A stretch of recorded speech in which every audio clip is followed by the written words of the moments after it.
විශාරද ශේෂ්ත්‍රයේ ඉන්න කට්ටිය රැප් අහන්නේ නැහනේ. නමුත් මගේ රැප් එක යාට ඇහුනොත් එයා අහගෙන ඉන්නවා සර්. ඔබ දන්නවද? පොඩි කැලක් කියන්න. ස්වර වර්ගීකරණය, සංගීත භණ්ඩ වර්ගීකරණය ඉන්ක්ලූඩ් කරලා තියෙන්නේ. නියමයි. ඔබ ලංකාවේ මල්ලි සිංහලෙන් රැප් වල යල් පැන ගිය තලබෝ හන්ටින් අපි ඇතුලේ කුරු ගණන් කරලා ආවේ දැන් ඉතින් දෙනම රැප් එකක් ඉතින් සුද්ධ සිංහල ඉන්නවද වට පිට ඔය රැප් දෙන්න අය උඹලගේ රැප් සෙට් එකම දින්නේ නැහැ නේද කට බ්ලඩක්ම දින්නේ නැති හින්දා එන්න කට ගඳ අඩවක් අපං කට අපං මේ රැප්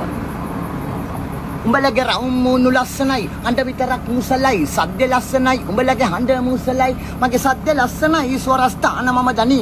කොමල තීව්‍රසර එතකොට අතල චංචල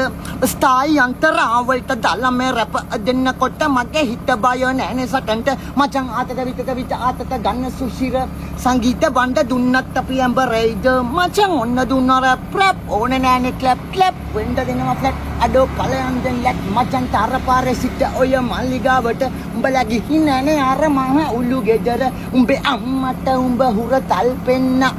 පණ්ඩම් ඔත මල් බොන්න අපිට ඕනේ නැනේ රැප් කරන්න මල් පණ්ඩම් හැබැයි නෙමෙයි අපි හඳුන් කුරු ඉටි පණ්ඩම් උඹලා කල්ලිසෙත් පිටින් අදන්න ෂෝ මේ අපි ගව දිය වෙනවා අපි රින්සෝ උඹලගේ රැප් සටනේ මම හරි මැද්දේ සද්ද විතරමයි දැන් මේ කඩුව මගේ ඉන්නේ සර් විසිල් එක විතරයි ගහලා මේ අහන්නකෝ